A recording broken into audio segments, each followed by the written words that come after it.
Anda tengah mendengarkan KBR, radio berjaringan yang berpredikat terverifikasi oleh Dewan Pers.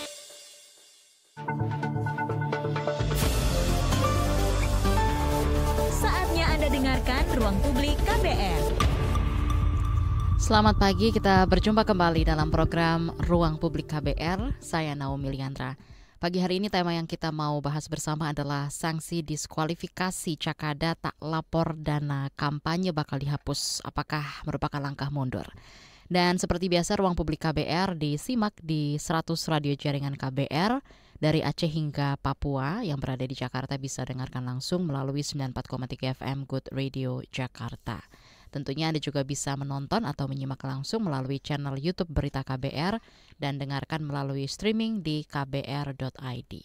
Kami juga mengundang Anda untuk ikut berpartisipasi memberikan opini Anda, komentar dan juga pertanyaan di nomor telepon bebas pulsa KBR 0800 2457 893. Juga bisa melalui WhatsApp di 0812 118 8181 dan juga bisa langsung tulis di kolom live chat channel YouTube Berita KBR yang tersedia. Saudara Komisi Pemilihan Umum KPU ini kembali panen sorotan lantaran memunculkan kebijakan yang dinilai bentuk kemunduran. Yang terbaru adalah rencana menghapus sanksi diskualifikasi bagi calon kepala daerah atau Cakada di Pilkada 2024 yang tidak melaporkan dana kampanye. KPU beralasan bahwa sanksi diskualifikasi ini tidak diatur dalam Undang-Undang Pilkada. Sanksi tersebut juga hanya dijatuhkan untuk pasangan calon yang terbukti menerima sumbangan terlarang. Padahal di pilkada sebelumnya, ketentuan ini berlaku melalui peraturan KPU nomor 5 tahun 2017 pasal 54 tentang pemberian sanksi diskualifikasi atau pembatalan bagi pasangan calon yang tidak menyampaikan laporan penerimaan pengeluaran dana kampanye atau LPPDK. Dari pemantauan ICW di Pilkada 2020 sendiri, aturan diskualifikasi ini hanyalah formalitas. Temuan ICW di 30 daerah ada 3 paslon dengan laporan awal dana kampanye atau LADK kosong, 2 paslon yang tidak melampirkan dokumen LADK, dan 5 paslon dengan laporan penerimaan sumbangan dana kampanye atau LPSDK kosong. Lantas perlukah sanksi diskualifikasi ini dihapus atau malah harus diperkuat? Bagaimana dampaknya nanti pada pilkada dan kualitas pemimpin daerah kalau sanksi diskualifikasi ini dihapuskan? Kita akan perbincangkan bersama dengan anggota Badan Pengawas Pemilihan Umum Bawaslu RI namun masih sedang berusaha join di Ruang Publik KBR pagi hari ini. Kita sapa terlebih dahulu yang sudah bergabung melalui Zoom. Ada Seira Tamara, Staf Divisi Korupsi Politik ICW dan juga Fadli Ramadhanil, Manajer Program Perludem. Selamat pagi Bu Seira, selamat pagi Pak Fadli. Pagi Mbak Naomi. Terima kasih sudah hadir di Ruang Publik KBR pagi hari ini Pak Fadli dan juga Bu Seira. Pak Fadli terlebih dahulu ya. Pak Fadli, KPU berencana menghapus sanksi diskualifikasi bagi calon kepala daerah atau Cakada di Pilkada 2024 yang tidak melaporkan dana kampanyenya. Padahal aturan ini sudah ada sejak tahun 2017 ya. KPU juga beralasan bahwa sanksi diskualifikasi tidak diatur dalam Undang-Undang Pilkada dan sanksi tersebut juga hanya dijatuhkan untuk pasangan calon yang terbukti menerima sumbangan terlarang saja. Seperti apa tanggapan Anda Pak Fadli soal rencana KPU ini? Silakan. Pertama sih menurut saya KPU periode sekarang tidak henti-hentinya menghancurkan semua pakem yang sudah baik dalam penyelenggaraan pemilu kita ya. Kemarin penyelenggaraan pemilu 2024, pemilu nasional itu sudah banyak sekali yang dirusak oleh KPU, mulai dari soal pencalonan 30% perempuan, mulai dari ketentuan soal mantan terpidana, sehingga itu berbuah pada pemungutan suara, misalnya salah satunya di Sumatera Barat, itu buah dari tidak becusnya KPU dalam menyelenggarakan pemilu. Nah, kalau sekarang Pilkada serentak nasional untuk pertama kalinya di tahun 2024 dilaksanakan di seluruh wilayah otonomi dan juga akan kemudian dirusak dengan menghapuskan sanksi diskualifikasi bagi calon kepala daerah yang tidak melaporkan dana kampanye, ya menurut saya memang KPU konsisten saja untuk merusak penyelenggaraan pemilu yang berintegritas ya. Itu yang pertama. Nah, yang kedua, ini sangat aneh menurut saya Mbak Nomi ya. Kenapa? Mereka merasa ketentuan ini tidak ada dalam Undang-Undang Pilkada. Karena dalam konsep menyusun kerangka hukum penyelenggaraan pilkada, terutama peraturan KPU, itu memang tidak selalu atau tidak melulu hal-hal yang diatur atau harus ada dalam Undang-Undang Pilkada. Komisi Pemilihan Umum itu adalah State Auxiliary Body atau komisi negara independen yang memang punya otoritas untuk membuat regulasi sendiri sepanjang itu memberikan manfaat untuk penyelenggaraan pemilu dan pilkada dan tidak bertentangan dengan Undang-Undang Pilkada.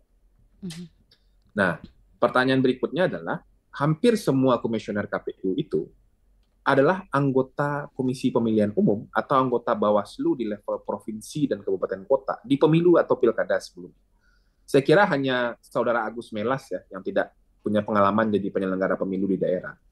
Yang lainnya, Idam Holik, Betty, Afif, dan lain-lain, itu orang-orang yang sudah jadi penyelenggara pemilu bahkan dari pemilu 2014. Jadi mereka dulu adalah orang yang melaksanakan ketentuan tentang adanya sanksi administratif bagi calon kepala daerah yang tidak melaporkan dana kampanye.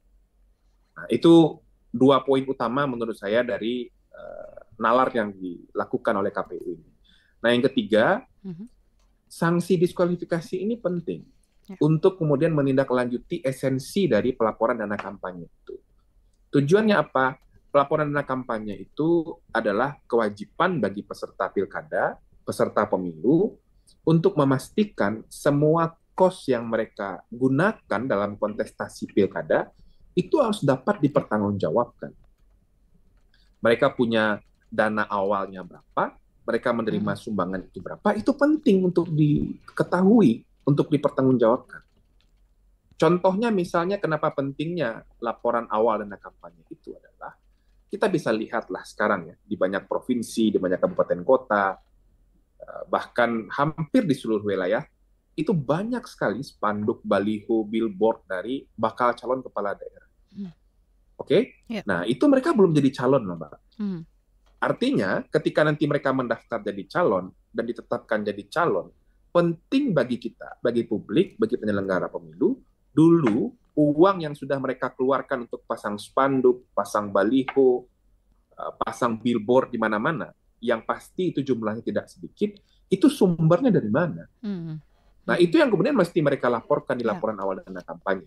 Nah, itu pentingnya, karena kalau nanti misalnya ternyata uang itu bersumber dari sumber yang tidak jelas, berpotensi bersumber dari tindak pidana, tidak dilaporkan, dan lain-lain, KPU-nya harusnya berpikir itu akan berdampak kepada bagaimana integritas pilkada dijalankan, dan lebih jauh itu juga akan berdampak kepada bagaimana nanti kepala daerah itu menjalankan pemerintahan ketika sudah terpilih. Itu kan esensi dari laporan awal dana kampanye, atau esensi dari semua laporan dana kampanye. Jadi saya 100% heran ya, kenapa institusi penyelenggara pemilu justru mengacak-acak aturan penyelenggaraan pemilu dan pilkada yang justru baik untuk menjaga kualitas dan integritas pilkada. Baik. Oke, baik, terima kasih Pak Fadli. Sekarang kita ke ICW, ada Ibu Sera. Dari temuan ICW di Pilkada 2020, walaupun ada aturan sanksi diskualifikasi atau pembatalan bagi pasangan calon yang tidak menyampaikan laporan dana kampanye, di lapangan masih ditemukan Ibu calon kepala daerah yang nggak patuh juga. Seperti apa Anda melihat ketidakpatuhan Cakada ini walaupun sanksinya berat? Silakan Bu Sera. Iya, Mbak Naomi dan teman-teman semua. Ini hal yang menarik karena jadinya kita melihat bahwa dalam pelaksanaan pilkada sebelumnya, bahkan ketika ada sanksi diskualifikasi sekalipun, pelaporan dana kampanye itu belum dijadikan sebagai suatu hal yang serius oleh pasangan calon ataupun para kandidat yang nanti akan bertarung dalam pilkada. Bagaimana kita menjamin bahwa penghapusan sanksi diskualifikasi bagi paslon yang tidak lapor LPPDK sebagaimana yang diatur oleh KPU dalam rancangan PKPU terbaru itu bisa memperkuat pengaturan soal dana kampanye gitu. Sedangkan kita sudah melihat realita dan praktiknya bahwa ketika sanksinya sudah diatur sedemikian rupa pada pelaksanaan sebelumnya, itu belum bisa berjalan secara optimal. Justru yang harusnya dilakukan oleh KPU sebagai penyelenggara pemilu adalah berusaha untuk memperkuat dan memperbaiki kembali peraturan yang sudah ada sebelumnya dan melihat di titik mana sebenarnya ada loophole, ada celah yang menjadikan bahwa peraturan itu belum bisa berjalan dengan optimal sehingga langkah penguatan kemudian bisa dilakukan. Tapi yang dilakukan sekarang justru malah meniadakan sanksinya dan berarti membuat peraturan yang sudah ada berjalan mundur gitu. Jadi tidak ada kalimat yang lebih pas rasanya untuk menggambarkan situasi yang sedang dilakukan oleh KPU selain pada KPU hari ini tidak melandaskan hak dari pemilih dan juga kepentingan publik sebagai pemilih sebagai basis utama dalam membentuk dan membuat peraturan teknis begitu. Kalau tadi Uda Fadli juga sudah menyampaikan gitu ya betapa pentingnya esensi pelaporan dana kampanye ini bukan semata sebagai instrumen pelaporan berupa dokumen administratif yang perlu dilaporkan untuk kemudian mencentang pemenuhannya begitu ya. Tentu ada esensi lain yang jauh lebih penting. Kita perlu melihat dana kampanye ini secara keseluruhan, baik dari LADK, LPSDK, sampai dengan LPPDK, itu untuk mencegah adanya dana-dana yang kotor untuk masuk ke dalam praktik pendanaan politik kita. Kita tidak mau ada dana hasil tindak pidana, hasil kejahatan, bahkan termasuk korupsi gitu ya. Lebih jauh lagi ketika pelaporan dana kampanye ini tidak mengusung transparansi di dalam mekanisme pelaporannya, kami sangat khawatir gitu bahwa nantinya oligarki dan para cukong itu bisa punya celah untuk mendanainya gitu, karena pengawasannya pada akhirnya jadi minim oleh masyarakat sebab mekanisme pengaturannya tidak berjalan dengan baik gitu. Dan menyambung dengan praktik yang sudah berjalan pada pilkada-pilkada sebelumnya, kita melihat tadi sudah disinggung bahwa realitanya laporan dana kampanye itu belum berjalan dengan baik. Pada saat tahun 2020 temuan ICW baik dari hal LADK, pelaporan LADK dan juga LPSDK itu belum serius dilaporkan karena punya indikasi pelaporan tersebut tidak mencerminkan biaya yang real. Masih banyak LADK yang dicantumkan dengan nilai 0 dan juga LPSDK dengan nilai 0 gitu, yang mana itu sangat tidak wajar begitu ya, karena apa kemudian dana yang dipakai untuk melakukan kampanye dengan begitu banyaknya alat peraga kampanye yang dipasang oleh para kandidat pasangan calon dalam pilkada. Dan kalau kita lihat sanksi ini kan sebenarnya bukan pertama kali gitu ya, tadi Mbak Naomi juga sudah menyebutkan bahkan dari pilkada 2015 sanksi diskualifikasi ini sudah peserta pemilu atau para kandidat pasangan calon dalam pilkada itu tidak melakukan penolakan, tidak melakukan tidak menolak lah, tidak defensif terhadap aturan tersebut karena ya aturan tersebut memang penting begitu. Jadi kita patut mempertanyakan ini urgensinya apa ketika KPU tiba-tiba menghapuskan ketentuan tersebut, sedangkan mekanisme ini ketika dijalankan pun bebannya ada di kandidat gitu, bukan di KPU gitu. Jadi ketika bahkan yang akan melaksanakannya pun tidak memberikan penolakan ataupun mengalami kesulitan dalam praktiknya, ya harusnya ini justru tetap ada dan bahkan makin diperkuat gitu. Ditambah lagi, kalau tadi temuan ICW dalam Pilkada 2020 menyangkut soal LADK dan LPSDK, KPK juga sudah pernah memberikan sebuah data gitu ya, dalam riset di tahun 2015 berkaitan dengan Pilkada 2015, bahwa itu banyak sekali pasangan calon dalam Pilkada, sekitar kurang lebih 20% dari 286 pasangan calon yang gagal, itu mereka menyatakan mereka tidak membuat LPPDK. Kalau kita melihat ini memang respondennya adalah pasangan calon yang gagal. Tapi gagal ataupun lolosnya itu kan sesudah proses pemungutan suara. Tapi sedangkan proses pembuatan LPPDK, penyusunannya itu kan sebelum penetapan gitu kan. Berarti dengan adanya pengakuan bahwa sejumlah ratusan pasangan calon itu tidak membuat LPPDK, bahkan ini kan udah jadi bukti konkret gitu bahwa peraturan yang kita punya itu bahkan belum cukup kuat untuk memaksa mereka.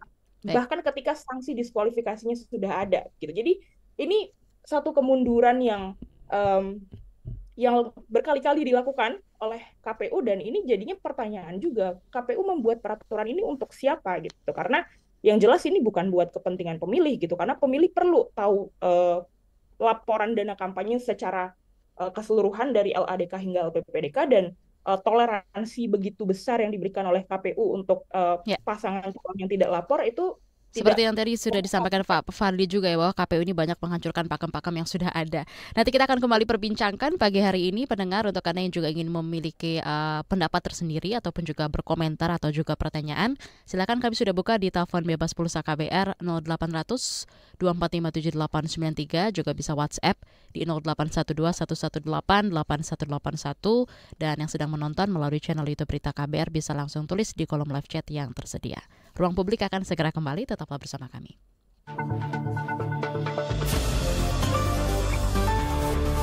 Masih Anda dengarkan Ruang Publik KBR.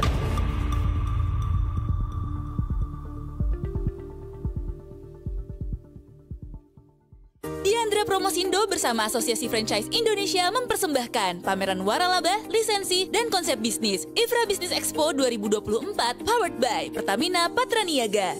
Siapkan diri kamu untuk menghadiri pameran bisnis menarik tahun ini. Di IFRA Business Expo 2024, kamu akan menemukan berbagai merek dan konsep bisnis terbaru. Jangan lewatkan kesempatanmu untuk mengikuti seminar dan talk show dengan pembicara terkemuka yang akan membagikan pengalaman dan strategi bisnis terbaik. Tidak hanya itu, kamu juga bisa menikmati berbagai program sepanjang pameran, termasuk kelas bisnis di mana kamu bisa bertemu dan berkolaborasi dengan pelaku bisnis lainnya. Catat tanggalnya, IFRA Business Expo 2024, 16 sampai 18 Agustus 2024 jam 10 pagi sampai dengan 8 malam di Jakarta Convention Center. Dengan tiket masuk seharga Rp60.000, kamu dapat mengembangkan jaringan bisnis yang kamu impikan. Segera daftar dan beli tiket di ifra-indonesia.com. Jangan sampai terlewatkan ya. Untuk informasi lebih lanjut, follow Instagram kami di @ifra_expo. Satu kata yang mendeskripsikan cinta, respect. Jahat. Selfless. Komunikasi. Itu kata mereka soal cinta. Dengarkan Love Buzz di kbrprime.id. Tersedia juga di platform mendengarkan podcast lainnya. Love Buzz, membicarakan perkara yang tidak dibicarakan ketika berbicara perkara cinta.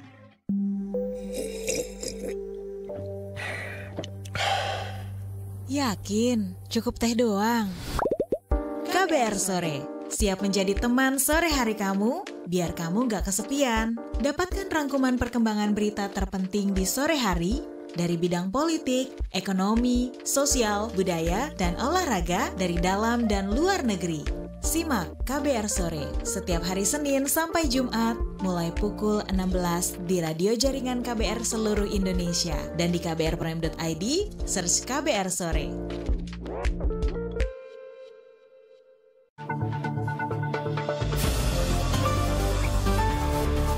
Masih Anda dengarkan Ruang Publik KBR.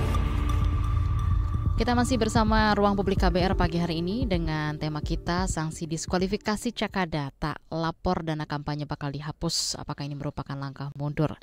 Ya, kita akan bahas terus bersama dengan Bu Saira dari ICW dan juga Pak Fadli ya dari Perludem. Sebelum kita lanjutkan, saya akan sapa dulu Pak Fadli dan juga Bu Saira. Ada penelpon yang bergabung di 0800 2457 893. Selamat pagi Ibu Wendy di Jakarta. Halo, selamat pagi. Ya, pagi Bu Wendy, komentar Anda silakan Bu.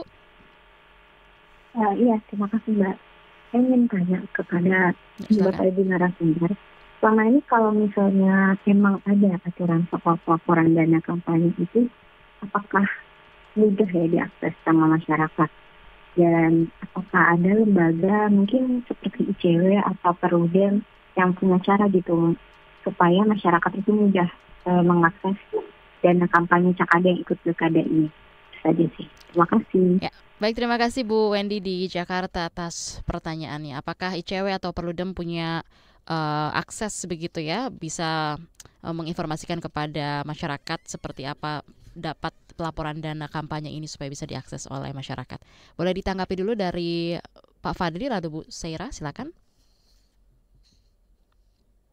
Ya, itu juga jadi satu challenge tersendiri ya bagi publik, bagi masyarakat untuk mengakses laporan dana kampanye yang dikeluarkan atau yang dikelola oleh pasangan calon. Selalu saja laporan dana kampanye itu menjadi salah satu yang perlu effort lebih untuk mengetahui informasinya. Memang KPU punya satu sistem informasi ya, Sidakam namanya, yang katanya waktu pemilu 2024 yang lalu itu mau diupdate secara daily, tapi ya nggak ada, buktinya itu nggak ada. Mbak Syera nanti juga bisa cerita bagaimana effort lebih yang harus kita lakukan untuk mendapatkan laporan dana kampanye itu.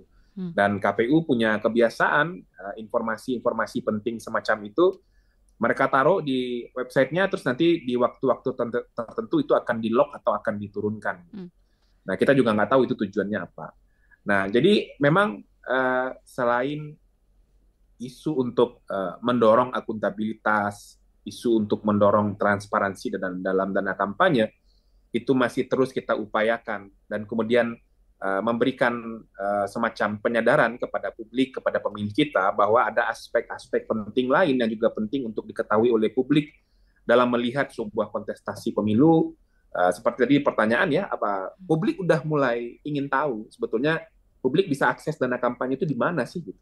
Publik sudah mulai ada kesadaran kalau mau melihat fluktuasi penyumbang pengeluaran dana kampanye peserta pilkada itu di mana, itu sudah mulai ada kesadaran berarti. Ada kedalaman substansi bagi pemilih untuk menilai dan ingin melihat kontestasi sebuah pilkada, tidak lagi hanya soal elektabilitas, tidak lagi hanya soal figur, tapi KPU-nya justru berjalan mundur gitu ya.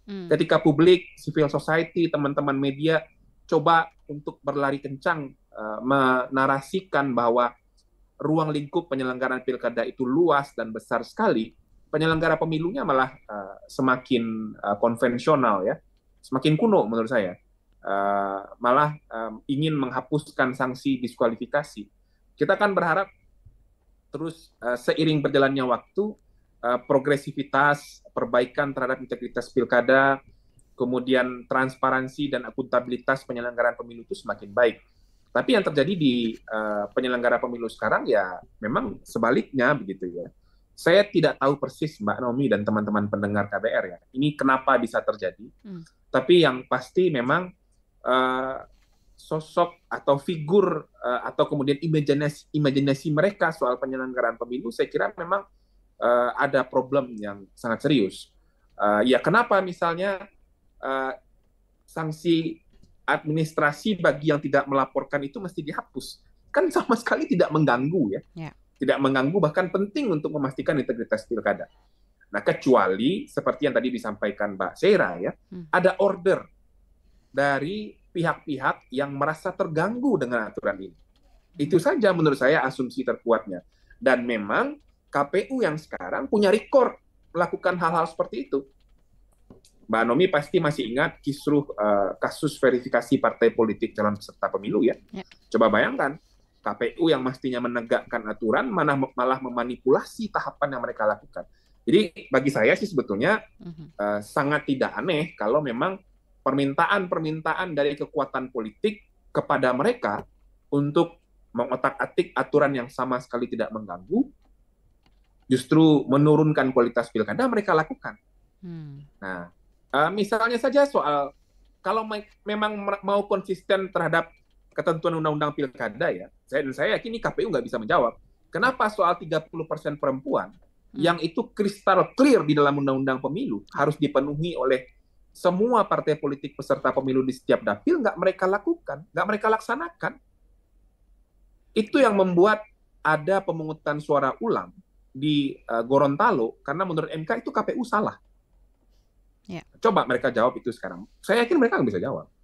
Kenapa mereka tidak patuh soal pemenuhan masa jeda 5 tahun bagi mantan terpidana yang ingin mencalonkan lagi sebagai calon anggota Dewan Perwakilan Daerah? Kenapa mereka tidak lakukan itu? Itu clear dalam Undang-Undang Pemilu. Mereka salah terhadap hal itu dan membuat uang negara habis 300 miliar lebih untuk melaksanakan PSU di Sumatera Barat. Dan mantan koruptor Irman Gusman harus ikut lagi dalam proses pilkada, dalam proses pemilu yang lalu. Dan menang sekarang. Nah, jadi kalau mau konsisten dengan undang-undang, sudahlah. Bagi kita itu ini saja. Kamuflase saja ketika dia sedang melaksanakan orderan politik dari orang-orang yang bisa menekan mereka. Baik, sebelum kita dengarkan tanggapan Bu Syera, nanti juga Pak Fadli akan mengakhiri ruang publik terlebih awal ya Pak ya. Jadi saya akan bacakan dulu beberapa pesan WhatsApp yang sudah bergabung. Mohon disimak, saya bacakan sekaligus biar bisa langsung ditanggapi juga oleh Pak Fadli sebelum pamit nanti ya. Dari Padang ada Pak Rian, mohon dijelaskan apa sih yang dimaksud dengan sumbangan terlarang. Biasanya siapa yang kasih sumbangan? Berikutnya ada juga dari Semarang Bu Tika. Gimana kita mau berharap pilkada akan pilih pemimpin daerah yang berintegritas, anggota KPU-nya aja banyak blundernya. Berikutnya kembali dari Bekasi ada Pak Putra. Tadi Pak Narsum bilang kalau KPU sekarang nggak becus. Sebenarnya apa sih yang membuat mereka buat keputusan yang kontroversial saat pemilu dan pilkada? Apa ini sudah tandanya KPU harus dirombak saja? Lanjut lagi dari Jogja, Bu Rani. Mungkin nggak kalau para Cakada itu korupsi atau melakukan praktik politik uang kalau sanksi diskualifikasi ini dihilangkan. Dua lagi ya. Dari Medan ada Pak Lukas, soal laporan dana kampanye yang sanksinya dihilangkan ini, apa dampak langsungnya ke masyarakat? Dari Mojokerto ada Pak Heru, dana kampanye pilkada harus dilaporkan dan kalau tidak calon bisa dicoret. Sebegitu penting urgensinya. Lalu gimana dengan pilkades yang juga dikabarkan calon bisa menghabiskan 500 juta, bahkan hampir ada yang 1M, apa juga harus dilaporkan? Ya, satu lagi dari Bu Fatma Mojokerto, Jawa Timur. Saya tergelitik dengan tema ini, soal dana kampanye calon kepala daerah dalam pilkada harus dilaporkan, terus ada diskualifikasi alias dicoret. Kok bisa? Soalnya dana kampanye kan dana calon pribadi mereka. Banyak atau sedikit dana kampanye tergantung kekayaan mereka, benarkah? Oke, boleh ditanggapi keseluruhannya secara umum dari Pak Fadli terlebih dahulu ya, sebelum closing terlebih awal, lalu dilanjutkan oleh Bu Seira. Silakan Pak Fadli. Ya, beberapa sumbangan atau sumber uang yang tidak sah itu misalnya uang itu berasal dari tindak pidana, itu tidak sah. Kemudian uang itu kemudian berasal dari bantuan negara asing, itu juga tidak boleh. Dan beberapa kualifikasi atau kategori sumber-sumber uang yang kemudian tidak boleh digunakan oleh peserta pilkada dalam dana kampanye. Nah, bagaimana itu bisa diketahui? Itu bisa diketahui dengan laporan dana kampanye. Jadi kalau sekarang saja atau dalam pilkada sebelumnya, Mbak Nomi ya, kita sudah mengidentifikasi sumber uang atau sumber dana kampanye peserta pilkada, itu saja belum cukup untuk mengetahui ini sumbernya dari mana. Ini mau dihilangkan sanksi administrasinya. Nah ini yang kemudian jadi soal. Nah kemudian yang kedua, ya problem KPU dalam menyelenggarakan pemilu, dalam menyelenggarakan pilkada, menurut saya sih memang problem ketidakprofesionalan ya, dan juga problem integritas menurut saya. Tidak profesionalnya mereka tidak mampu mandiri melaksanakan tugas, fungsi dan kewenangannya. Jadi bulan madunya dengan partai politik yang memilih mereka di DPR tidak selesai-selesai. Ya mereka merasa berhutang budi mungkin ya dengan partai politik yang memilih mereka dan menganggap bahwa diri mereka atau institusi KPU itu adalah subordinasi dari partai politik di DPR yang memilih mereka. Itu pandangan yang keliru besar.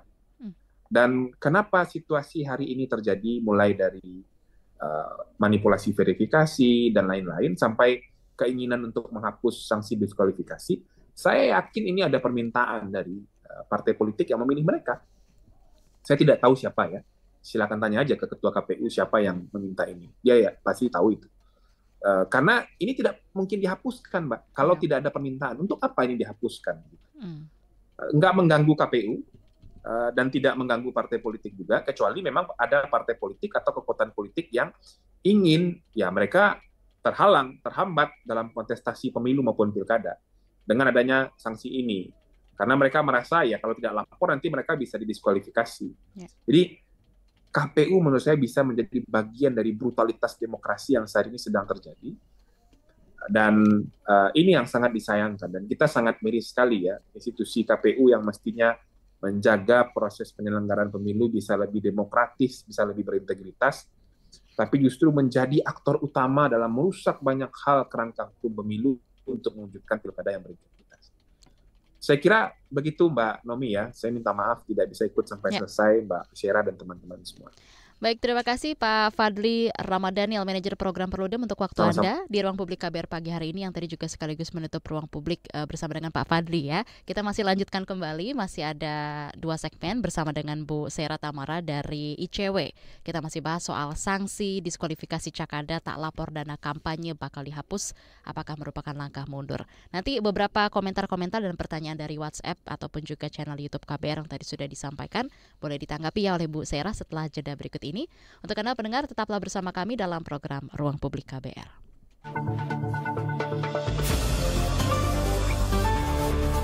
Masih Anda dengarkan Ruang Publik KBR.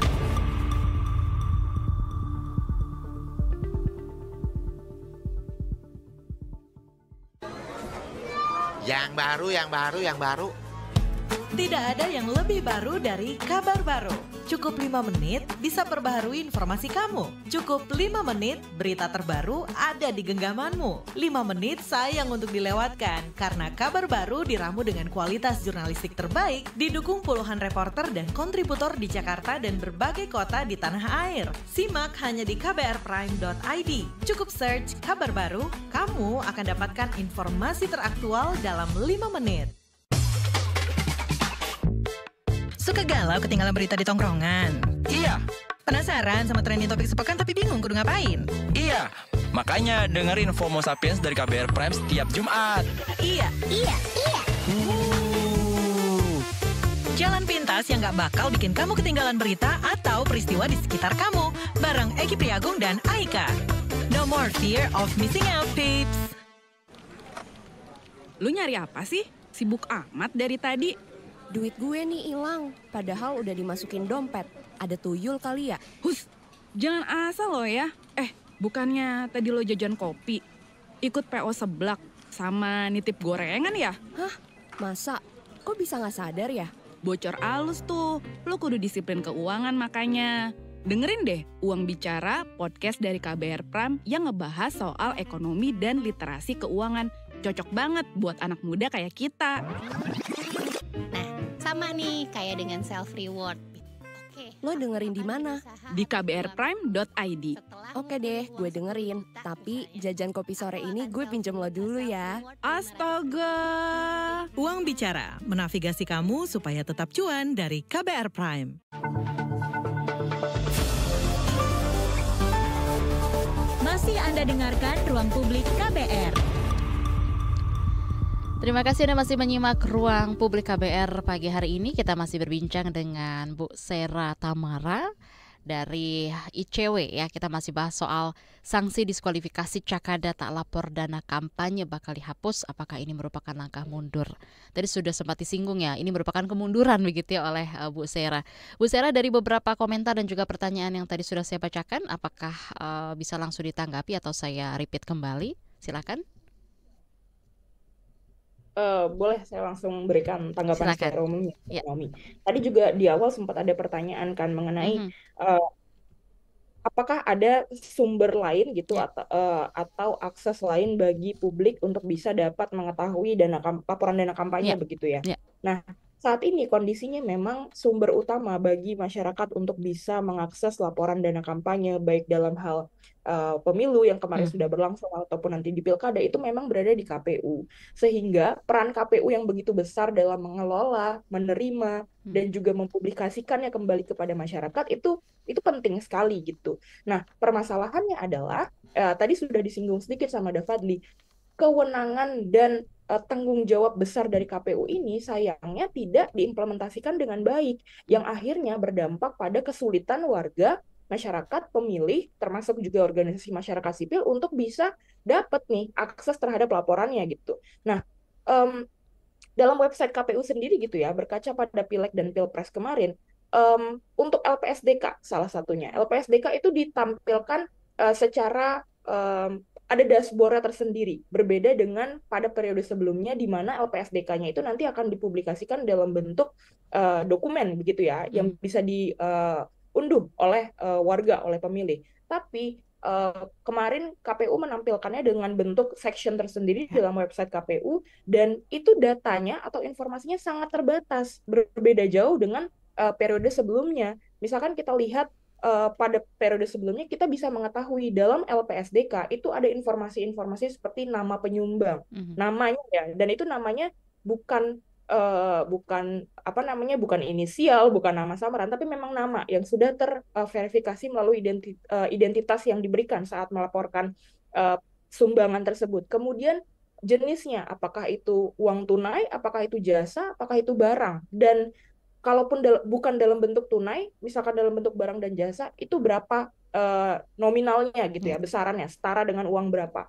Kemudian ada eksplanasinya, ada penjelasannya. Ketika diberikan sumbangannya dalam bentuk jasa, ada penjelasan bahwa jasa yang diberikan itu dalam bentuk apa. Misalkan, kalau misalkan dalam bentuk barang, salah satu contohnya misalkan dalam bentuk paket makanan untuk penyediaan pertemuan misalkan gitu, dan lain sebagainya. Kemudian yang tidak kalah penting adalah verifikasi identitasnya juga di bagian akhir gitu ya. Informasi-informasi ini kan penting, bahkan tidak hanya nama penyumbang secara individual, ketika itu perusahaan ataupun partai politik, itu ada semua di sana sesuai dengan ketentuan di dalam pelaporan sumbangan kampanye yang sudah ada. Tapi kalau kita lihat LPSDK yang kemarin, itu nggak ada sama sekali namanya, cuman ada tanggal, kemudian itu penerimaan atau pengeluaran, berapa nominalnya, udah segitu aja. Kita nggak tahu itu kalau misalkan dalam bentuk barang dan jasa, apa barang dan jasanya, kemudian itu siapa yang memberikan, kita nggak tahu gitu. Sedangkan kita mau cari informasi ini kemana, karena sedangkan yang mengelola dan menerima pelaporan tersebut dari peserta pemilu adalah KPU. Sehingga ketika KPU tidak mempublikasikan dengan baik dan benar informasi tersebut, kita, masyarakat sipil nih, sulit untuk melakukan pemantauan, pengawasan. Kalau tadi Mbak Naomi juga sudah sempat menyampaikan di awal temuan ICW pada saat pilkada di tahun 2020, kemudian temuan ICW juga ada yang berkaitan dengan dana kampanye pada gelaran pemilu sebelumnya, dan itu sangat detail gitu ya. Kita bisa sampai melihat bahwa sumbangan terbesar itu dari misalkan partai politik atau dari pasangan calon itu sendiri. Tapi yang sekarang kita nggak bisa, karena kita nggak tahu ini uang 1 miliar dari mana, nggak ditampilkan datanya. Jadi kan ini sangat berbanding terbalik dengan yang selama ini selalu dibilang KPU melayani. Ini sekarang pertanyaannya, melayani siapa gitu? Karena jelas bukan melayani kepentingan pemilih. Kepentingan pemilih nggak terakomodir sedikit pun dalam hal ini gitu ya. Kemudian tadi juga ada beberapa pertanyaan, salah satunya yang menyangkut mengenai esensi pelaporan dana kampanye dan juga menyinggung apakah ketika laporan dana kampanye ini tidak dipublikasikan, apakah ada indikasi lain yang dapat ditimbulkan gitu, semisal munculnya politik uang dan lain sebagainya. Inilah juga salah satu hal yang penting teman-teman pendengar semua, bahwa esensi kita mengetahui isi dari laporan dana kampanye adalah selain untuk mengetahui bahwa siapa yang memberikan pendanaan, berapa besaran yang didanai, kemudian uang tersebut digunakan untuk apa. Kita juga nggak mau dong kalau misalkan uang tersebut berasal dari sumber-sumber ilegal dan juga digunakan untuk hal-hal yang sifatnya dilarang, misalkan salah satunya melakukan politik uang gitu ya. Kalau kita lihat pada saat pilkada tahun 2020 itu dari 793 pasangan calon yang berkontestasi itu nggak tanggung-tanggung ya, ada 273 calon yang dinyatakan LPPDK-nya itu tidak patuh. Dalam pelaporan dana kampanye itu tidak patuh gitu ya. Dan ketidakpatuhan ini ada beberapa alasannya tidak tunggal. Salah satunya adalah karena penerimaan dan pengeluarannya itu tidak dilengkapi dengan bukti transaksi atau pertanggungjawaban yang pas, yang benar begitu. Dan juga salah satunya adalah karena penyampaian laporan dana kampanye terlambat. Jadi kita udah melihat praktik ini bagaimana ada di pemilu dan pilkada sebelumnya, yang indikasinya tuh bisa mengarah kepada politik uang dan lagi tindak pidana yang lainnya yang kita khawatirkan akan terjadi ketika kita nggak bisa melihat secara clear ke dalam pelaporan dana kampanye ini secara keseluruhan, baik dari LADK, LPSDK, dan juga LPPDK begitu. Sehingga sangat dipertanyakan ya. Saya justru sangat berharap Pak Idam Holik bisa ada di ruangan ini juga bersama kita menjawab pertanyaan tersebut begitu ya, karena sangat-sangat omong kosong ketika KPU menyampaikan iya kita hapuskan sanksi ini bukan karena apa-apa, tapi karena memang di Undang-Undang Pilkada tidak diatur. Padahal tidak diatur secara teknis di dalam Undang-Undang Pilkada, dan kalau misalkan diatur dalam PKPU sebagaimana pilkada-pilkada sebelumnya, bukan berarti PKPU-nya jadi bertentangan sama Undang-Undang Pilkada. Justru mengakomodir hal tersebut di dalam PKPU itu menandakan bahwa KPU sudah memasukkan semangat dan mengakomodir prinsip-prinsip integritas, kejujuran yang sudah dimandatkan justru dalam Undang-Undang Pilkada untuk ada di dalam peraturan teknis gitu. Kalau kita berharap semua hal yang sifatnya teknis ada di dalam Undang-Undang Pilkada atau undang-undang lah secara umum gitu ya, tentu akan sulit gitu. Ya memang tugasnya KPU untuk bikin peraturan KPU-nya menjadi lebih jelas. Tapi kan seperti yang tadi udah Fadli bilang, KPU-nya pilih-pilih peraturan, pilih-pilih pasal nih yang mana yang kiranya mau diturunkan dalam PKPU, yang mana yang kiranya bisa dibuat dalam peraturan teknis, sedangkan aturan yang harusnya juga dibuat melalui peraturan teknis itu kemudian tidak diakomodir. Jadi kalau tadi banyak pertanyaan juga dari teman-teman pendengar, kenapa sanksinya bisa dihilangkan? Nggak ada yang tahu.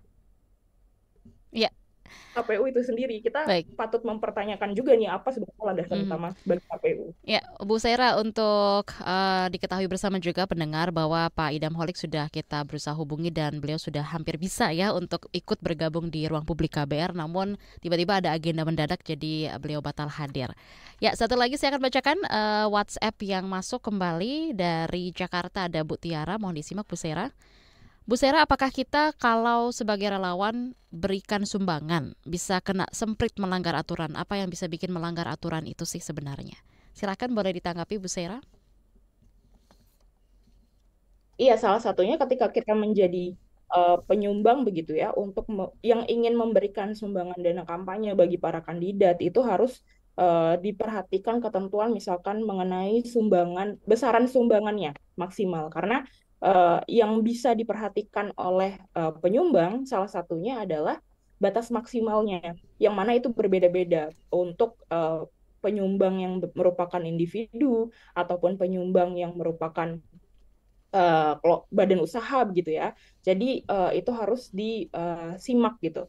Nah, dalam praktik-praktik sebelumnya, ketika pelaporan dana kampanyenya bisa memuat informasi yang lebih luas, lebih dalam begitu ya, kita menemukan juga banyak indikasi bahwa ada nih dugaan upaya penyamaran sumbangan yang diberikan. Jadi untuk individu itu kan maksimal 2,5 miliar pada saat pileg dan pilpres. Ini saya pakai temuan di pileg sebelumnya gitu ya, pilpres dan pileg sebelumnya di tahun 2019 itu sumbangan dari individu maksimal 2,5 miliar. Jadi kalau misalnya kita mau menyumbang lebih dari itu ya nggak bisa, maksimal 2,5 miliar untuk masing-masing orang. Tapi karena datanya jelas, kita bisa melakukan analisa dan pemantauan. Dan temuan ICW saat itu mengindikasikan bahwa ada sumbangan dari kelompok tertentu dalam tim pemenangan, untuk menyumbang kepada paslon Jokowi Ma'ruf gitu ya, yang sumbangan tersebut didominasi oleh kelompok itu sampai 80% lah dari sumbangan dana kampanyenya. Sedangkan ketika ditelusuri dana kampanye tersebut atau kelompok tersebut itu sebenarnya berasal atau orang yang punya badan yang didaftarkan itu ya tim-timnya mereka juga. Jadi ada dugaan bahwa sumbangan yang demikian besar ini sebenarnya adalah untuk menyamarkan penyumbang asli yang tidak mau diketahui identitasnya atau ingin menyumbang dalam kategori individu tapi dia pengen nyumbang lebih besar dari ketentuan maksimal, makanya lewat kategori badan gitu ya. Karena kalau badan batas maksimalnya lebih tinggi lagi dibanding yang individu. Jadi hal-hal ini tuh bahkan bisa kita analisa dalam laporan dana kampanye yang sebelumnya karena informasinya jelas. Tapi kalau yang sekarang kita nggak bisa, karena tadi seperti yang saya sampaikan, teman-teman juga bisa lihat ya laporan yang meskipun tidak komprehensif ini di dalam websitenya KPU untuk LPSDK,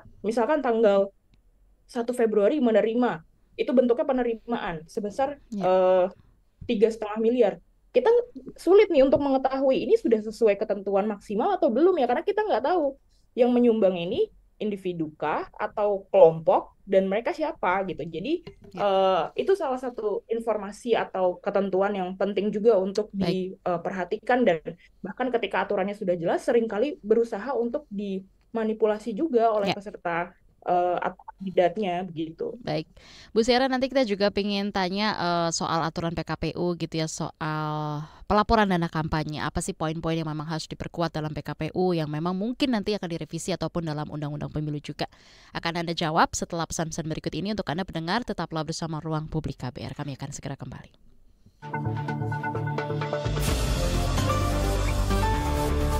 Masih Anda dengarkan Ruang Publik KBR.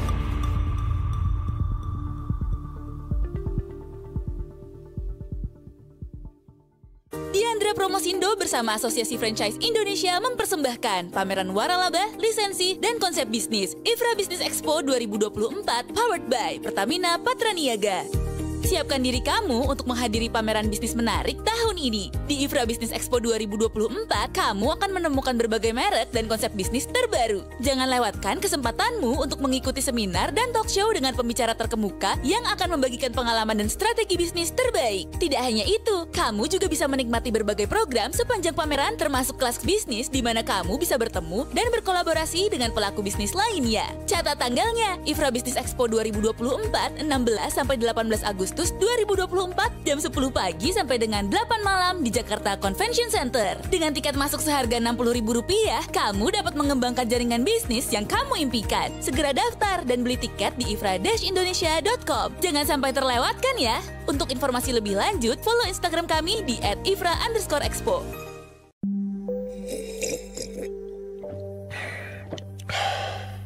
Yakin, cukup teh doang.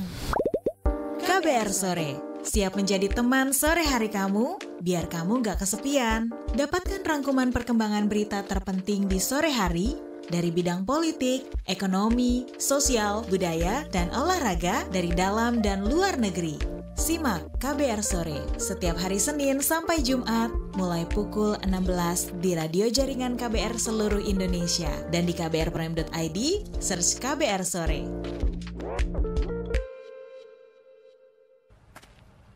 Permisi, Mas. Iya, Mbak. Numpang nanya. Mau nanya apa?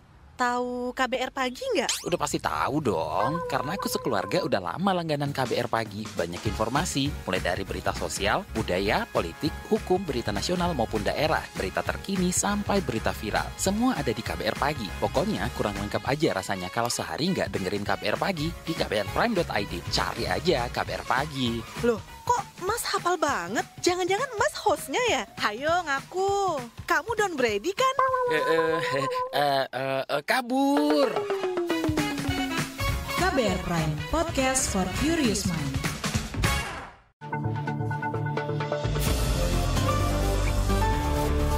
Masih Anda dengarkan Ruang Publik KBR. Kita sudah berada di siaran akhir Ruang Publik KBR pagi hari ini. Untuk Anda pendengar yang belum sempat mendengarkan siaran ini dari awal atau baru saja menyimak, silakan bisa mampir ke podcast kbrprime.id kemudian pilih Ruang Publik. Masih berbincang dari Ruang Publik KBR kali ini masih bersama dengan Bu Sera dari ICW. Kita mau kembali lanjutkan perbincangan pagi hari ini Bu Sera soal balik lagi ke aturan PKPU ya yang terkait pelaporan dana kampanye ini. Apa nih kira-kira poin-poin yang harus diperkuat kembali dalam PKPU yang mungkin akan direvisi ataupun dalam Undang-Undang Pemilu juga? Silakan Bu Sera.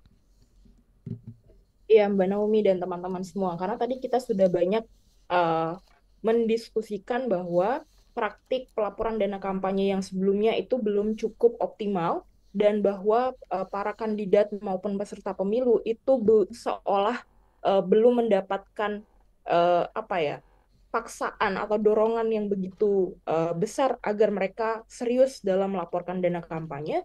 Tentu dengan realita yang demikian, yang harus diperhatikan oleh penyelenggara dan juga pengawas pemilu adalah bagaimana keseriusan itu pada akhirnya bisa didorong. Nah, salah satunya sebenarnya penerapan sanksi tersebut adalah hal yang cukup baik begitu ya. Meski walaupun kita lihat di pelaksanaan sebelumnya adanya sanksi belum cukup bisa memaksa para kandidat. Nah, yang harus diperhatikan adalah berarti bagaimana sanksi pemberhentian atau diskualifikasi sebagai calon tersebut bisa dimaksimalkan dengan tambahan upaya lain supaya dia menjadi lebih kuat, bukan justru sama sekali ditiadakan dan malah membuat kecenderungannya nanti justru malah tidak akan makin serius gitu pelaporan dana kampanyenya bagi peserta pemilu pada gelaran pilkada yang sekarang gitu ya, karena sebelumnya aja sudah ada sanksi tapi masih ada yang tidak melaporkan gitu, bahkan tidak serius dalam melaporkan. Tentu dalam proses demokrasi ini juga yang harus kita highlight adalah bagaimana partisipasi yang bermakna dari masyarakat untuk bisa ikut memantau, melihat, mengakses, dan mengawasi itu perlu diakomodir. Sehingga kita bisa bilang bahwa KPU tuh nanti KPU dan Bawaslu tuh tidak akan bekerja sendirian, modelnya seperti itulah. Karena nih masyarakat sipil juga akan ikut mengawal. Nah, tapi seperti yang tadi kita bahas, sulit sekali bagi masyarakat sipil untuk bisa melakukan pengawasan, untuk bisa ikut mengawal, bahkan ketika intensi dan niatan tersebut untuk menggali itu sudah ada ya, seperti yang tadi disampaikan oleh Huda Fadli.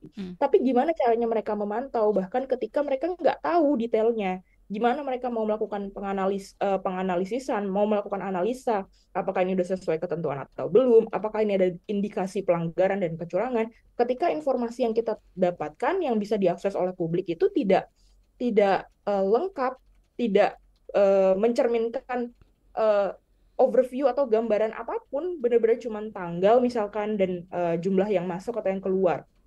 Itu kan sulit sekali melakukan analisanya begitu ya. Jadi selain kita sanksi tersebut untuk perlu tetap ada, KPU ini juga harus memastikan bahwa publik bisa dapat informasi mengenai dana kampanye. Itu suatu harga yang tidak bisa ditawar, tidak bisa dikompromikan dalam bentuk apapun, tidak bisa diganti dengan bentuk apapun, begitu ya. Itu udah paling bare minimumnya banget lah sebagai penyelenggara pemilu untuk menyampaikan itu gitu. Karena kalau itu tidak ada, ya demokrasi secara substansial kita nggak jalan. Kita nggak bisa bilang bahwa dengan adanya pilkada yang nanti langsung dipilih oleh masyarakat, pilpres, pileg kemarin dipilih oleh masyarakat, itu kita udah demokratis. Nggak bisa. Bahkan ketika rangkaian prosesnya tidak melibatkan masyarakat dan tidak memperhatikan bahwa hak asasi manusia dan kepentingan masyarakat sebagai pemilih itu diakomodir dalam rangkaian aturan yang menjadi basis pelaksanaan penyelenggaraan pemilihan ini, kita bisa bilang ini nggak berjalan secara demokratis. Dan KPU memangnya mau mendapat cap itu gitu? KPU maukah menjadi penyelenggara pemilu yang tidak berpihak pada kepentingan pemilih gitu? Memang seperti yang tadi saya sampaikan, slogan KPU adalah KPU melayani, dan dalam prosesnya memang ada kepentingan pemilih, ada kebutuhan dari kandidat dan peserta pemilu, tapi dua-duanya harus berjalan go hand in hand, dan jangan ditabrak aturan-aturan yang sudah ada yang justru malah seharusnya diperkuat gitu. KPU pada titik ini seharusnya saya rasa harusnya KPU udah tobat ya, harusnya udah malu gitu loh.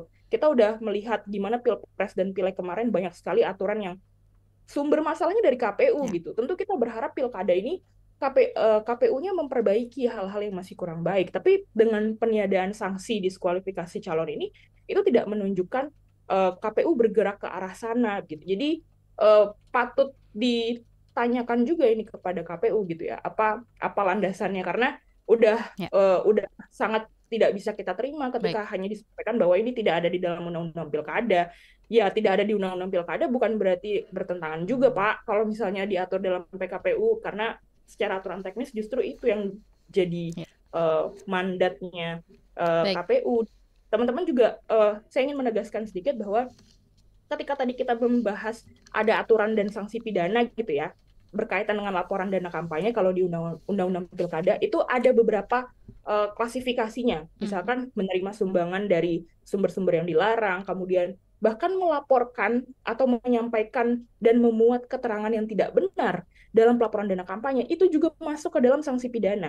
Artinya kan keseriusan dalam pelaporan dana kampanye itu mutlak, udah nggak bisa ditawar-tawar lagi, itu bahkan ancamannya pidana loh kalau misalkan di dalam undang-undang pilkada. Berarti harusnya dalam ranah PKPU yang mana sanksi yang kalau di PKPU kan memang kita nggak bisa main atau memuat aturan sanksi pidana begitu ya, maka sanksi diskualifikasi itu sebagai sebagai koridor sanksi administratif yang bisa diberikan oleh KPU untuk membatalkan atau mendiskualifikasi status sebagai calon atau sebagai kandidat, itu udah yang paling tepat gitu, karena bahkan di undang-undang aja menyampaikan keterangan tidak benar gitu ya dalam pelaporan dana kampanye itu udah masuk ke dalam sanksi pidana gitu. Jadi ya kalau dalam PKPU sanksi teknis berupa administratif pemberhentian atau diskualifikasi itu udah yang paling tepat. Jadi itu harus dikembalikan oleh KPU ke dalam PKPU, jangan malah jadi dihapuskan. Ya. Baik, kalau gitu Bu Sera, apa nih peran yang bisa dilakukan masyarakat untuk mendorong KPU buat aturan yang berpihak sama masyarakat dalam konteks pilkada ini? Sekaligus menutup perjumpaan kita pagi hari ini. Silakan, waktu Anda 2 menit. Ya, yang bisa kita lakukan sebagai masyarakat adalah terus menuntut KPU untuk berhenti mengobrak-ngabrik integritas pemilu, berhenti untuk mengotak-atik peraturan yang sudah ada hanya demi kepentingan peserta pemilu dan mengabaikan kepentingan pemilih begitu ya. Pada saat gelaran Pilpres dan Pileg kemarin, waktu KPU mengumumkan bahwa mereka akan menghapuskan LPSDK, kemudian itu banyak sekali ditentang oleh publik. Kemudian mereka membuat statement kembali bahwa LPSDK ini tidak jadi kami hapus, karena publik kemarin banyak memberi masukan. Meski pada akhirnya LPSDK tetap diakomodir, tapi bentuknya sangat-sangat berbeda dengan yang sebelumnya dan sangat tidak komprehensif. Tapi dari situ kita bisa melihat kecenderungan bahwa KPU rasanya mau ngetes kita sebagai masyarakat, sebagai pemilih. Apakah kita aware, apakah kita akan mengawal isu ini atau tidak? Maka ya kita harus buktikan sebagai pemilih, sebagai masyarakat sipil kepada KPU bahwa kita melihat pemilu, melihat pilkada itu sebagai satu pelaksanaan demokrasi yang harus melibatkan masyarakat, dan kita bukan hanya memperdulikan bagaimana proses di hari H nanti akan berjalan, tapi kita sebagai pemilih juga peduli bagaimana rangkaian prosesnya sejak awal, bahkan sejak tahapan administratif dan pelaporan dana kampanye itu bisa dilaksanakan dengan baik. Karena ketika ada satu saja rangkaian proses yang tidak berjalan secara optimal, maka kita bisa bilang bahwa demokrasi substansial dalam proses pilkada itu cacat. Ya.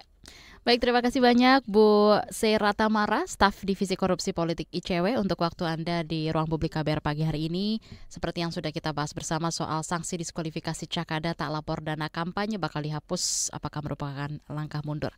Dan terima kasih juga untuk Anda pendengar yang sudah berpartisipasi memberikan komentar Anda melalui WhatsApp di 0812-11888-181, juga sudah menelpon di 0800-245-7893, dan yang sudah menyimak melalui channel YouTube Berita KBR atau streaming di kbr.id serta 100 radio jaringan KBR dari Aceh hingga Papua, juga mendengarkan melalui 94,3 FM Good Radio Jakarta.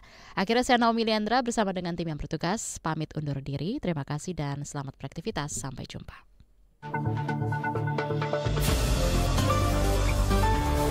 Baru saja Anda dengarkan Ruang Publik KBR.